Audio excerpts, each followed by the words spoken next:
Tuesday night மீன் ஃப்ரெஷ்ஷாக வந்திருக்குன்னு இந்த அண்ணா கால் பண்ணி சொன்னாங்க. சரின்ட்டு வாங்கலான்ட்டு நானும் மித்து அம்மா எல்லாருமே கிளம்பிட்டோம். அப்படியே கொஞ்சம் காய்கறிகள் வாங்கிட்டு வரலாம் அப்படின்ட்டு. மீன் மட்டும் கொஞ்சம் பார்த்து வாங்கணும் அப்படின்ட்டு அடிக்கடி ஹஸ்பண்ட் சொல்லிகிட்டே இருப்பார். ஏதாச்சும் ஒரு மீன் வந்து தப்பாக போயிடுச்சு அப்படின்னாலும் நம்மளை வச்சு செஞ்சிரும் அப்படின்ட்டு.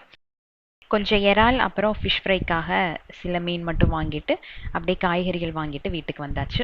அடுத்த நாள் வந்து இறால் பிரியாணி பண்ணலாம் அப்படின்னு யோசித்தேன். பட் அம்மாவுக்கு சீ ஃபுட் சுத்தமாகவே பிடிக்காது.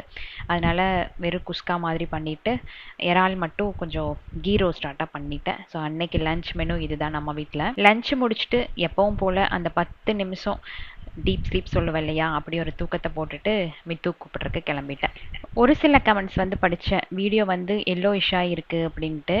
அந்த வால்பேப்பர் எல்லாமே எல்லோ கலரில் இருக்குது. எனக்கு வந்து அந்த கேமராவில் கொஞ்சம் லைட்டிங் எல்லாம் செட் பண்ணணும்.